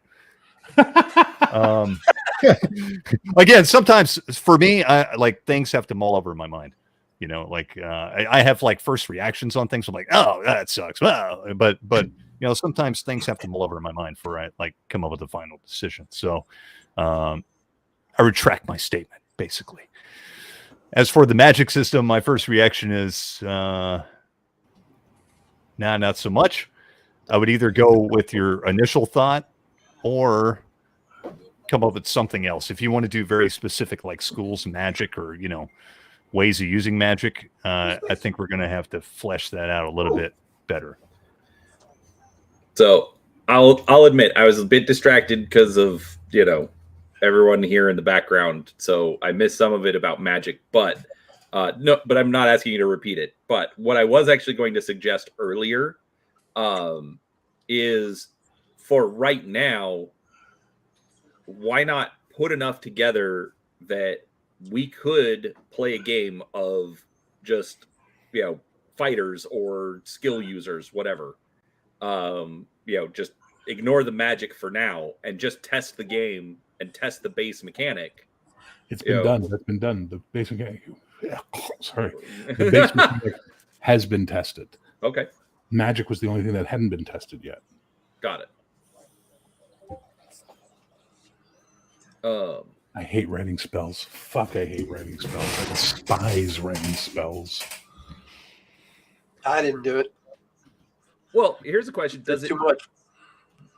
Do you have to have spells, or could it be something more along the lines of and forgive me again for my lack of experience, something like mage, where That's exactly what we were just talking about.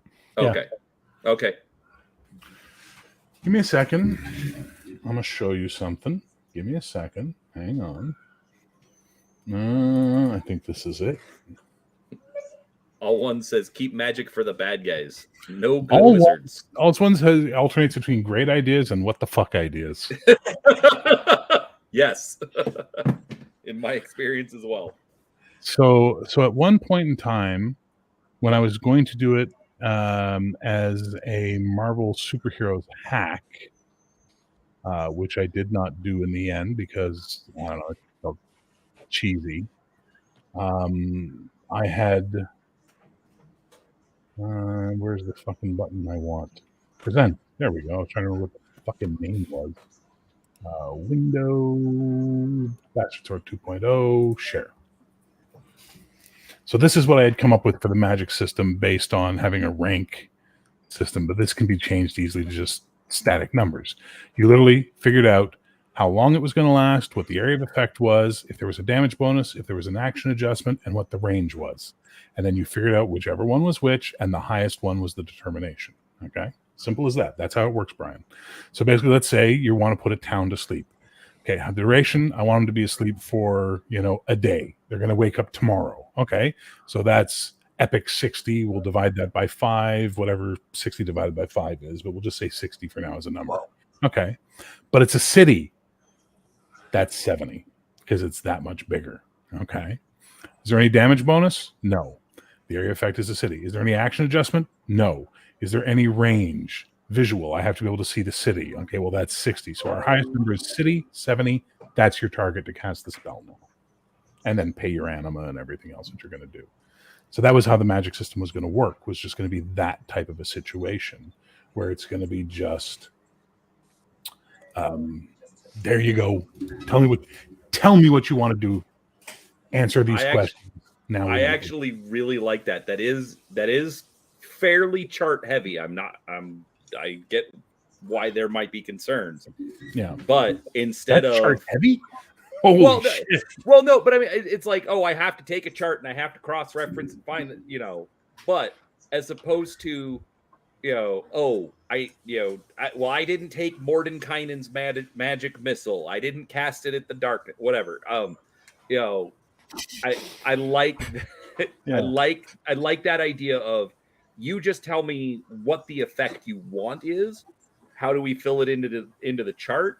Maybe it might slow down the game a little bit, but I still like it where it's just, you're a wizard. Do wizard stuff. Yeah.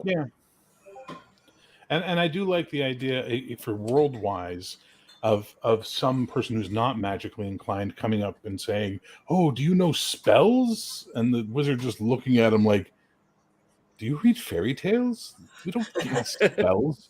We manipulate the very fabric of the universe. We're not baking bread, I just like that sort of works better. All right, I can live with that. I can live with that being the sole way magic is done. I can handle that. That doesn't bother me at all. Well, and it sort of, go ahead. As I say, it sort of gives it kind of like a Wheel of Time feel to it, where like the magic is like, there's the different air, earth, fire, spirit, whatever, pull different elements, weave them together, and then blah. Sure. There isn't a spell. It's just, I make it happen. So one of the ideas Razor had that he sort of turned me on to was having schools of magic, like elemental magic, cosmic magic, whatever, and you take skill rank in it. So fire is, you're a trained fire magician.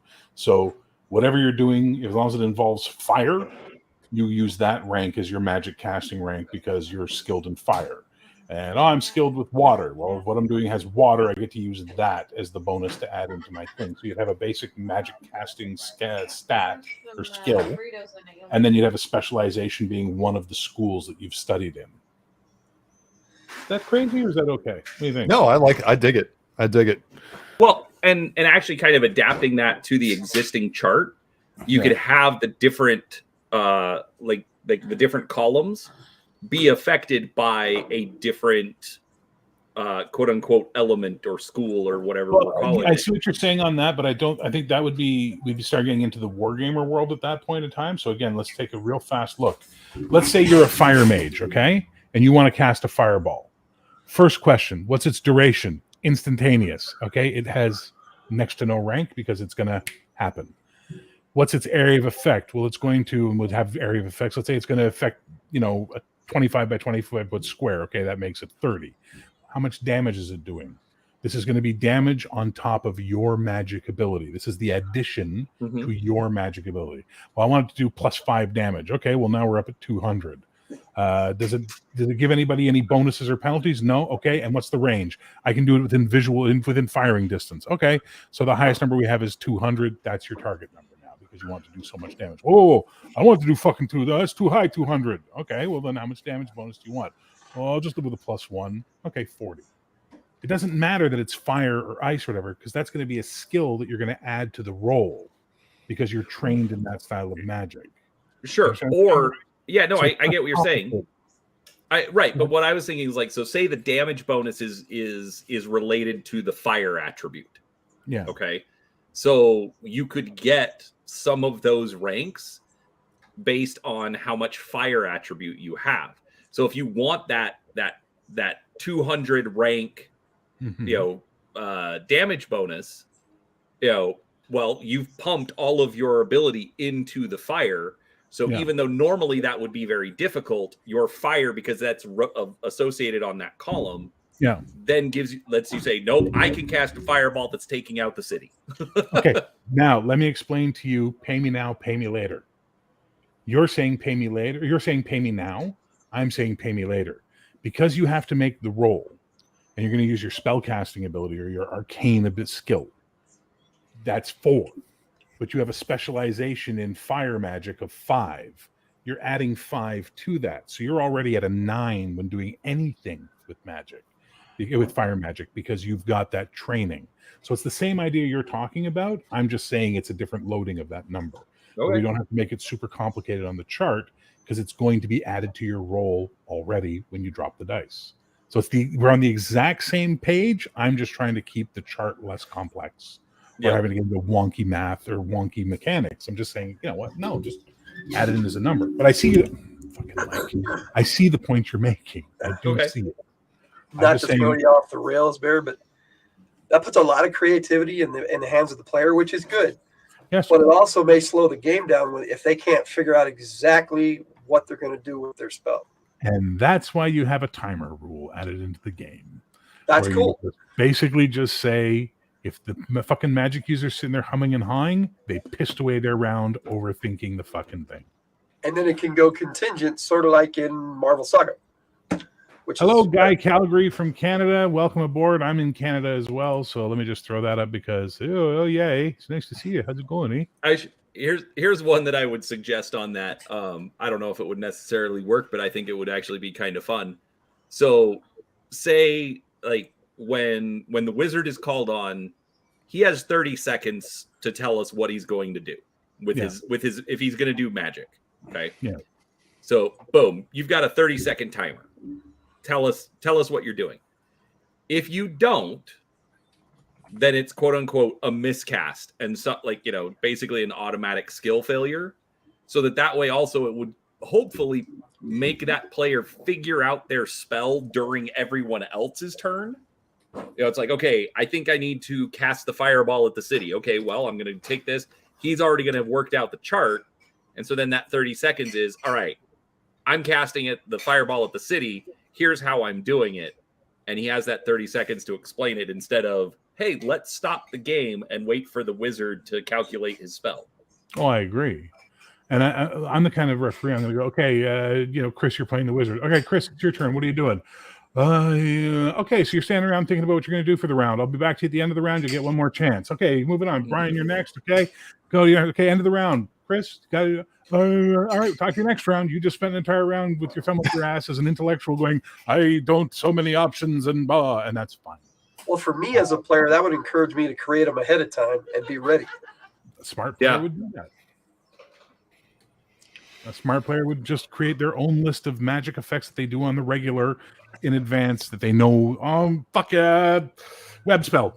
You know, like it's That's this, well. this, there we go. That's even exactly that's exactly what I was about to suggest. You know, if you already cast a spell, you need to write it down as a rote, right? Just like in Mage, agree with Mage the Nick. Ascension. Sorry, Nick did say something, and Brian agreed with him, and I agree with that. Absolutely, there would be a section on examples for sure. I'm huge on examples when I write because I want people to understand what the fuck's there. Because I hate when a game presents an idea and then moves the fuck on without giving me an example of it. I'm like, whoa. How does that work again? You know, it's clear to you because you're writing it, but maybe I'm reading it and I need a little more influence. I agree. Hi, Nerdy Org. Ogre. Org. Hi, Nerdy Org. Nerdy.org. How you doing? Okay. Fuck. All right. Magic solved. Dice solved. Next thing. Levels. Let me give the pro and con. Levels are really useful for providing a multiplier mechanic that you can add into shit, specifically for abilities, where you can say it's your level times day, your level times this, or your level times per day you can do this or that or the other thing. So it's very useful. Where it's not useful is it's arbitrary in that I'm level 8. I'm so much better than you because I'm level 8. You know, okay. I don't know. Like, I can see both sides of the benefit of level. Or should we go one before and say class and talk about that first? No, let's stick with level. You already brought it up. Okay. Yeah. Well, with level, you have to decide if you're not going to use it. You have to decide what replaces it. Advancements, buying stuff Yeah. up. Increases, advancements. Okay. Either way, it works. I mean, because you can use levels, it does work. But I find that in game, role playing wise, a character doesn't talk about level, but the players do. Yeah. For me, I really like levels because it takes away some of that analysis paralysis.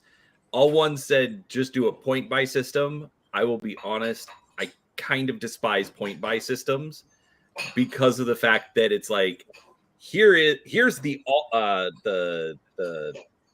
Cheesecake Factory menu in 3 volumes of stuff that you can do, as opposed to here's the McDonald's menu. You get these 10 things. Pick from the 10 things. So I get the point buy system. I get that there's flexibility, but I am actually a little more inclined towards level based. Okay. Cody, thoughts? I can go either way. I like games with levels or without levels. One thing I do like about levels is, I mean, obviously, like everybody said, I think it gives a really good, you know, it's very easy to say this monster is level 10 and you're level 1 and balance things out that way. And it's also just easy to say, you know, I'm level 10 and you know how powerful a level 10 character is. You know what I mean? You get an idea. It's very easy to grasp. It's very easy to balance things. Point buy, I mean, I guess it has a little bit more freedom, but I mean, not really. You can still do the same things with point buy that you can with a level based system, right? Go ahead, keep going. You know, I was just going to say, you know, you reach the next level, you get this many points, and you can distribute it amongst your stats. But it doesn't. But you can go either way. I'm not opposed or unopposed to levels. You know, so. Well, you got to ask yourself, Barrett, does levels work for New Dawn of the West or just the West in general? Well, it's okay. So again, that would be something that I wouldn't say would necessarily tie to a setting like that. Really, to be honest, it's less mechanical in that sense, right? Sorry, hang on. Well, that's kind of what you were asking at the beginning. Does this fit? Yeah, it's that's one of those ones where it doesn't have enough of an impact to be considered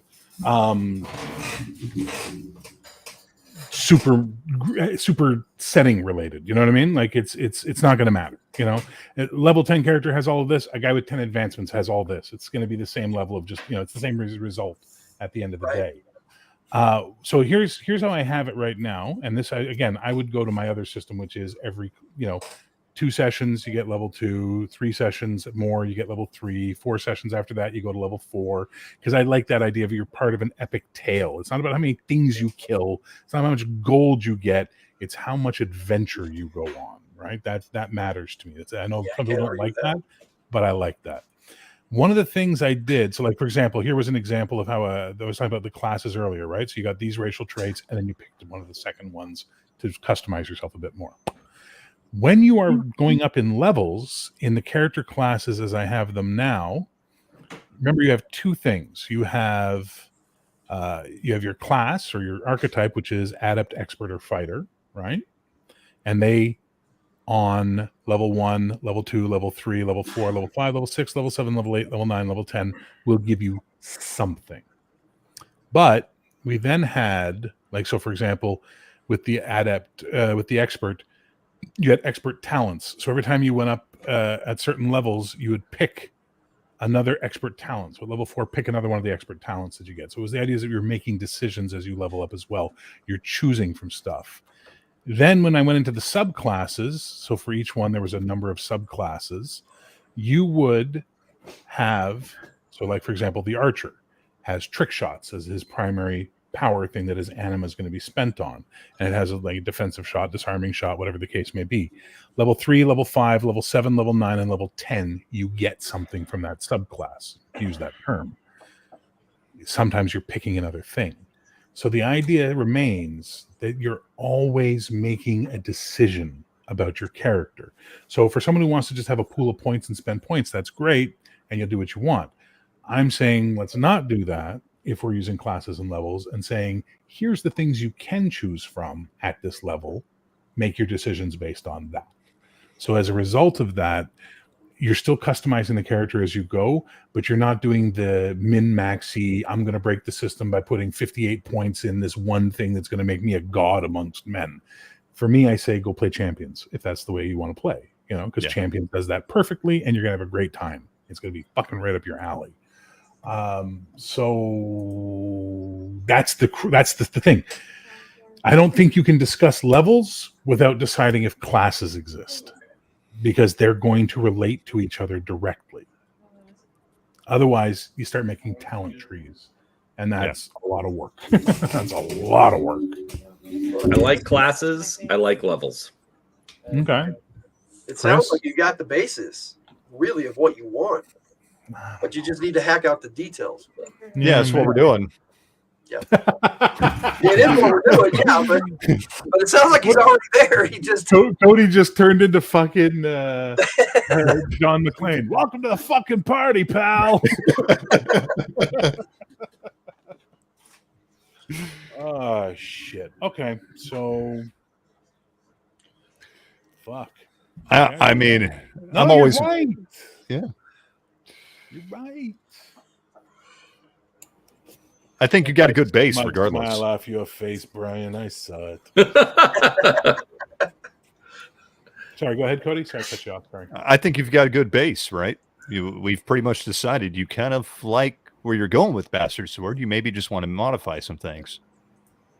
This is kind of what I'm getting the picture of. Not have a built-in spell system helps a lot. Yeah. And I like that. I love the improvised magic system. I think everybody does. I fucking wanted to punch it. It was making me so angry.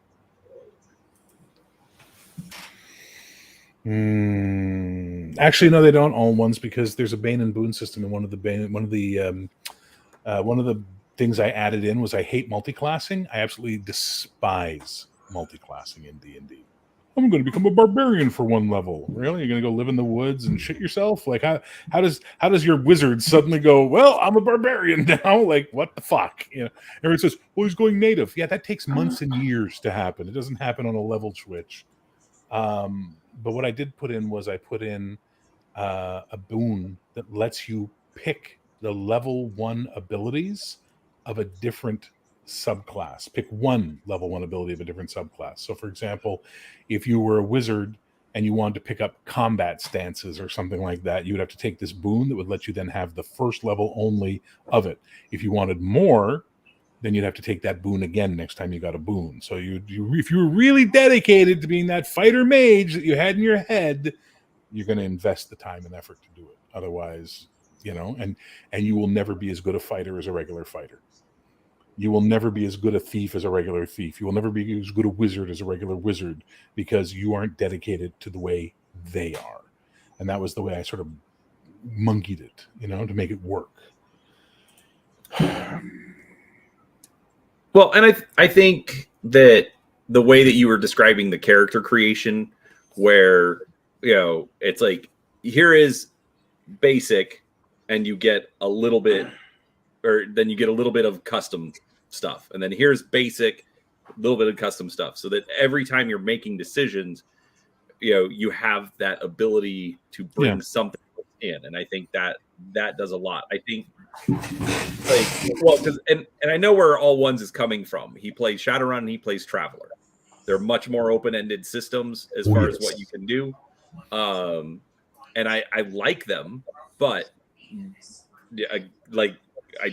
I bring it up way too often, but gaming with ADHD, too many options just gets in my way a lot of times and just kind of throws it off. So what I'm offering you is a little bit of options with a guiding. Is that better for someone like you? For me, absolutely. Okay. Like when I sat down to make a Shadowrun character and I was completely lost. It's like, I want to make a Decker. I want to make a Street Samurai. But you literally have to know how to pull all of that together, because there's no guide saying this is what you're going to do for that type of character. Well, surprisingly, James and I very rarely agree on game mechanics, and he really liked Bastard Sword as is. He was really into it. He thought it was good. I don't know what it is. I don't know why. Maybe that's the issue. I got to figure out why I'm doubting this system so hard. I think that's probably my biggest bugaboo here then in the end, is because everything we've discussed shows that it's a good system. It just needs some tweaking and some work, right? So the question becomes, I'm just going to trust myself. Fuck it. Okay. But I'm going to take Chris up on something that he said earlier, which is this. I would love the help from you three on this one, to read it, really read it, and then come back to me and go, this didn't make sense, or I don't like how this is, or whatever the case may be, so I can sit down and start rewriting it with those thoughts in mind that aren't all the thoughts in my head, but outside eyes. You're on mute. Oh, there is, absolutely. Okay. And by the way, anybody in the chat who's picked it up off drive-thru, even if you paid $0, I'm fine with that. If you have ideas, come over to the Discord. We have a thread just for discussing this. We can talk. We can hash it out. I'm open. I am always open to hearing people's ideas. I'm always hearing different ideas from what I have. I will ignore them. No, no, I will rebut. I will always give rebuttal. I was trained to give rebuttal. As a teacher, security, all the things I've done in my life have trained me not just to go, yes. Nothing has ever trained me to do that. It's always taught me to go, okay, but here's this, this, and this. Have we considered that? What I find difficult in working with people is that you'll do that and then they get shut down. And they don't go and take what you said and then go, okay, but here's where you're wrong, or here's where I disagree, or here's another way of looking at it and coming back at you, allowing the conversation to go two ways. That's what we've been doing tonight with here right now, is we've been doing that. We've been going back and forth and back and forth and back and forth. That's fucking valuable. That's worth its weight in mithril. It's really a good thing to have, because it allows you to A, see someone else's idea, B, have them see your idea, and finally possibly find a different way to go at the end of it all. At least that's how I feel. What do you guys think? Yeah, absolutely. I always find bouncing ideas off people really, really helps, at least for me. Another thing I was going to suggest, a little off topic, is, have you play tested Bastard Sword? Yes. Okay. It worked well. Like the mechanics worked well. They were fine. Yeah. Brian, any okay, thoughts? So back to your... Brian mutes himself, and then I think he's just silently judging us. No, if I mute myself, it's because everything over there. Listen, I have to deal with my neuroses, okay? Yeah. No, I honestly, I think it's been fun to hash it out. I I don't think you are discounting or ignoring any of the suggestions that people have brought up. It is, even though I don't necessarily consider myself a designer, it is just the way it works. I've done all sorts of other creative things, and you have to sit down and have people start picking it apart. Hey, I designed X. What do you think? Sometimes it's like, yes, I love that. And sometimes it's like, well, that doesn't really work. So, and yes, and we even listen to all ones a little bit. Just to answer your question, Dragon, the current version has basic D&D type spells in it right now. It doesn't have the system we described tonight. That's going to be in the next release, the next update that comes along. So if you picked it up off Drive-Thru RPG, when I put the next update, whenever that happens, you'll get an email telling you it's been updated, and the next update will have the new spontaneous casting in it. Chris, thoughts on this process? I think it worked really well. Yeah, I think what happened at the beginning was you were struggling with, is it a good system or not a good system? And we kind of helped you see that it was. That's fair. I need to read it to give you a fair and honest assessment of it. But from what I'm hearing, I like it a lot. And it sounds like a game I want to play. Okay. Whereas I wanted to play with you and Cody and Lynn and Clay in the Against the Dark Master game, but I'm still not sure about Against the Dark Master.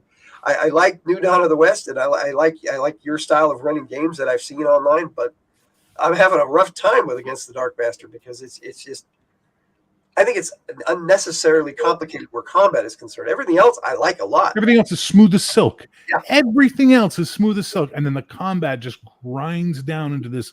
I feel like I'm moving pieces on a board, Okay, it's range phase A. Who's got an arrow knocked? Okay, you can fire. Okay, range phase B. Did you knock an arrow during range phase A? Well, you can't. It's like it's so, and it does the one thing that I find unforgiving in a game: declarations at the start of a round.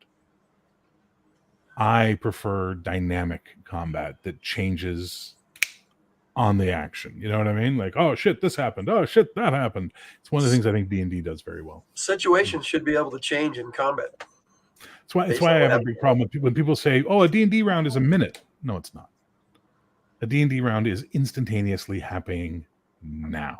You know what I mean? That's how it has to be. Otherwise, I'm a cinematic guy. I want it to feel cinematic. I would much rather watch Aragorn fighting all the orcs at the end of Fellowship than read 3 paragraphs telling me what happened. You know what I mean? I'd rather live in those moments of the shield landing beneath the neck and then the knife coming and him pulling out at the last second and whatever. That's dynamic. That's exciting. And that gets people excited at a game. OSR style? Okay, he's trolling. No. Hold on. I think that's the problem. Is I don't think he's trolling at all. I don't think he's trying to say it's, I think it's just, anyway, I can't get my words out, but I get the idea of what he's trying to say. Yeah. Yeah. Okay, so I'm going to answer. By the way, OSR is not a thing for me. Like, I mean, there's some OSR stuff right there behind my head that was given to me by someone, which was really nice of them to send them to me. But OSR to me is not a philosophy or a gameplay style that I'm really into. I'm very much into a more dynamic cinematic style. There are ideas in the OSR I like, but ultimately I think it's a combination of the player and the character sheet, not one or the other. And that's something I don't like about the OSR mentality. That's something I don't like about the NSR mentality, is that one is it's all about the player and the other it's all about the character. It's a combination of the two. How well the player can use what the character has available to them in a creative way. And the day I learned that was the day I was running a Marvel game and one of my players was playing a gravity manipulator. So what had happened was we had a campaign. We started a new campaign years after the original one ended. And the joke was everybody was going to play a new version of someone else's character. So they took someone's classic character and then they asked permission and then they reimagined it their way. And Robin, who you guys have seen in the one of the VSD games, played Renzo's old character Zero G, who was a gravity manipulator. And he did things Renzo never thought of. And one of them was to manipulate the gravity on one guy, this big evil Superman type they were fighting, to have him basically get pulled into the moon at full gravitational pull by negating the Earth's gravitational pull on him, but allowing the moons to maximize. So basically, as we joked around, you hit him with the moon. You know what I mean? Renzo had never thought of that when he played the character. Robin thought of it. You know what I mean? So it was a combination of the player's thought process and the abilities of the character working together to create a unique moment. So that's something that I really, really, really like about it. So I don't subscribe to one or the other. I sort of bounce around in the middle, like everything else I fucking do. I'm a centrist.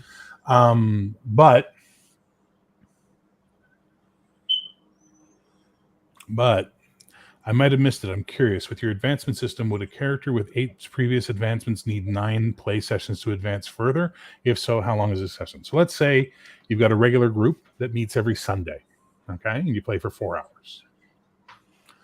Session 1, you're all level 1 characters. You play. Session 2, at the end of session 2, you've completed 2 sessions. You're all now level 2 characters.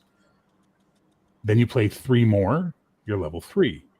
Then you play 4 more. You're level 4. Then you play 5 more, you're level 5, etc., etc., etc. If you do the math to get to level 10, which is the limit, 10 plus 9 plus 8, it's a year of play.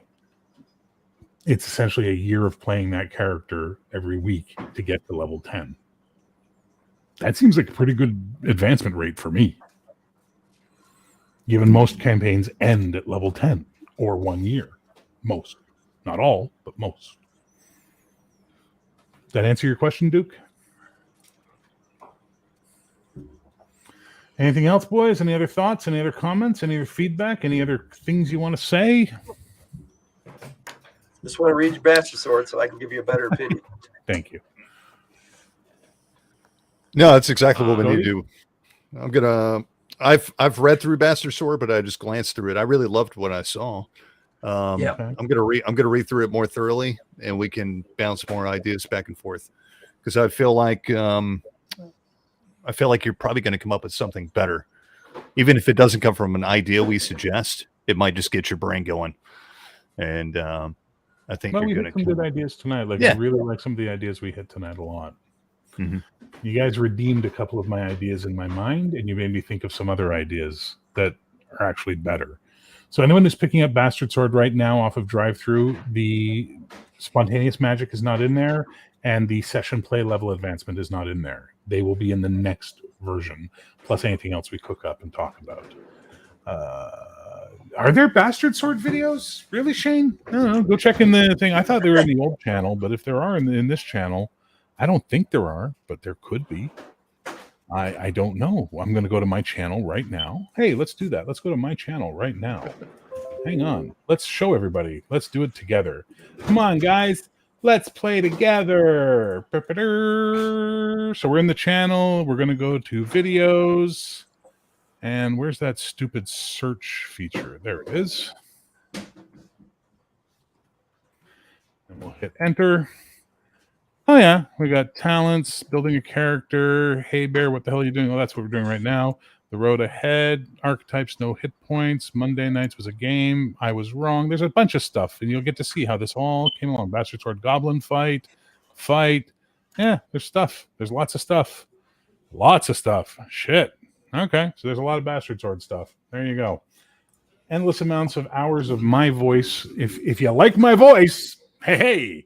If you hate my voice, sorry. So sorry.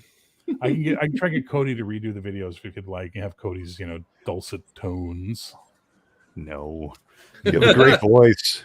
No. So who here has ever seen the movie Talk Radio? Have not. Sounds familiar. So Talk Radio was the reason I got into radio, was that movie, because that movie really, I just fell in love with it. It's an Oliver Stone movie. It's about it's Eric Bogosian, based on one of his plays, but it's a parallel of a true story of a talk radio host who was murdered by neo-Nazis. And at the end of the movie, they're playing audio clips of people talking. So it's like people he worked with and also listeners, and they're just talking about what happened. And they get to this one point where this woman's voice, she goes, I was in love with his voice. And then they get this old lady. She goes, I was in love with his voice. And then they get his partner, his booth guy, goes, he was in love with his own voice. It's just like it's such a great boom, boom, bam. That's how I feel like I'm in love with my voice, like I guess. I don't know. But I talk a lot.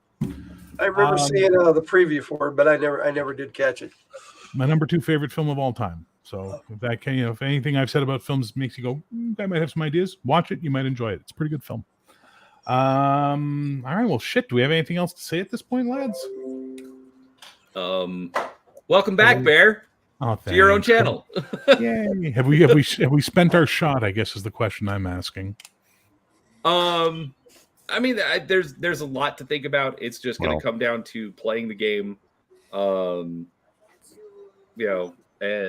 going from there. Fair enough. And whatever Cody does was Logan going have to a say. channel? I've been subscribed to Brian for a while and sub to Cody tonight. Tread, yes, Chris does have a channel. Everybody, do me a favor, please. Go to Gaming with ADHD. Go to GM Cody and Chris. What's your channel? From the Hilt. From the Hilt.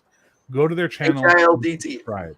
Also, if you are subscribed to my channel or you're part of the community, there's 2 things. I'm really going to talk about this right now, guys. I'm sorry. I do want to talk about this with the community, with everybody present, because I put it up and some people did and most people just skipped it. Give me a second. Here we go. There are 2 posts I put up. One is about this lady here, the Dungeon Damsel.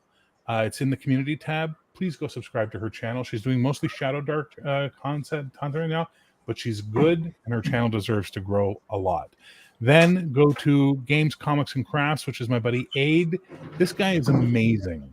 And for some reason, he's stuck at 19 subscribers, which really pisses me off a lot. If it helps for the Z-Nuts, Aid's going to be writing the final draft on Mighty Superheroes. So he's family. You know what I mean? So just like you subscribe to these guys, please go subscribe to him as well. And please go subscribe to her, because I'm trying to convince her that she needs to come hang out on a 4-color cafe sometime, because I swear to God, we need to put an end to these sausage fests that we have. we need to get some female perspective in our world, because we're all old men with beards or mustaches, right? And subscribe to Bear. If you want to, go right ahead. I'll probably piss you off at some point if I haven't already.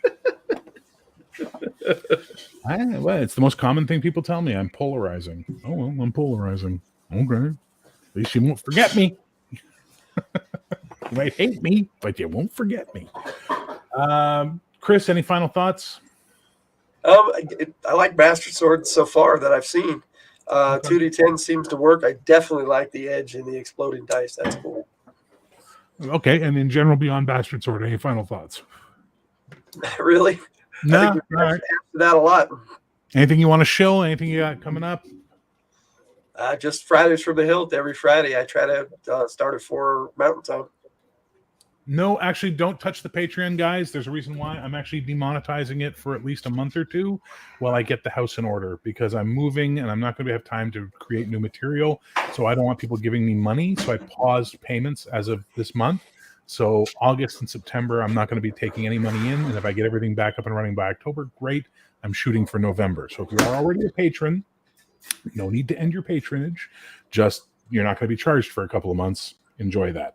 I want to make sure I'm producing quality material again, because I sort of fell off a little bit and I don't want to take people's money without giving them something back in return. So thank you for that, Shane, but no, don't go to my Patreon and join yet. And it won't let you. You can't join. It's demonetized right now, so it will not allow new patrons. Okay. Brian, any parting gifts, thoughts, comments, things you want to say? Okay. Question. When are we going to get Bastard Saber?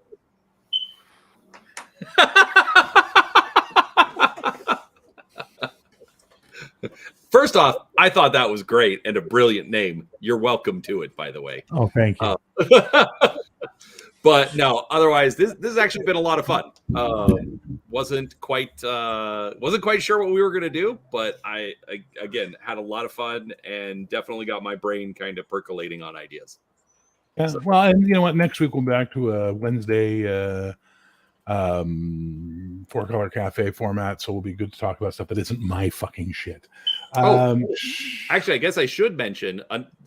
Apparently, we're doing special issue number 3 of the 4-Color Cafe tomorrow. Are we, Cody? Do I need? I don't know. Are we? Assist letter to you, sir?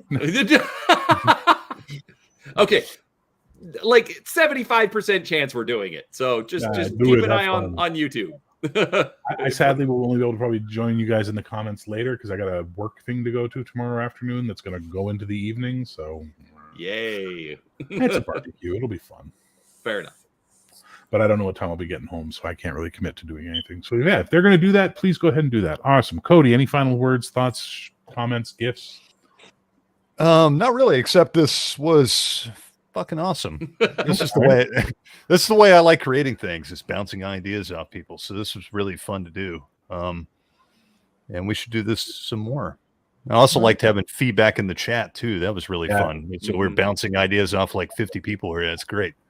Yeah. That's cool. Chris's channel, Logan's channel is called From the Hilt, Duke. Chris, give me a second. I'm going to go get your channel. Give me a second. All right. From the Hilt. All right. So where's your channel? There's his channel. Give me a second, guys. I'm going to put it up in the chat right now. Boom.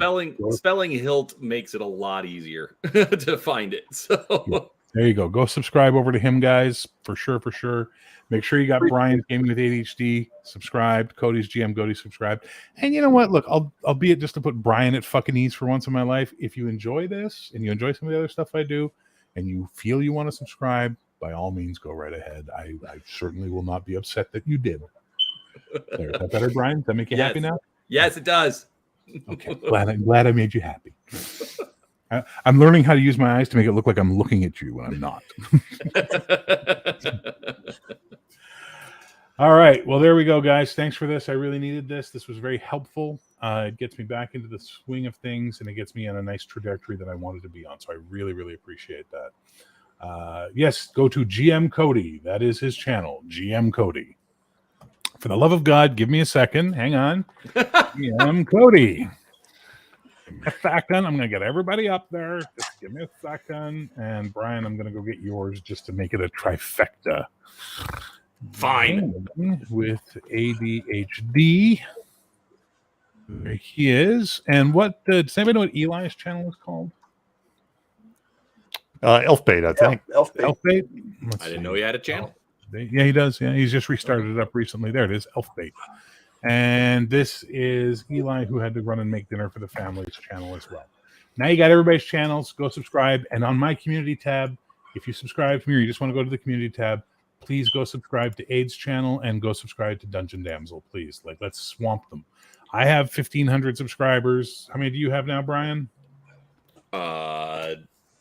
I lost one during the stream, but I got one back. So 1165. 1165. Chris, you got what, a couple hundred now? No. No? How many you got? I'm not even at 50 yet.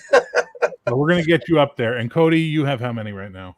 I don't know. It's like 230 or something.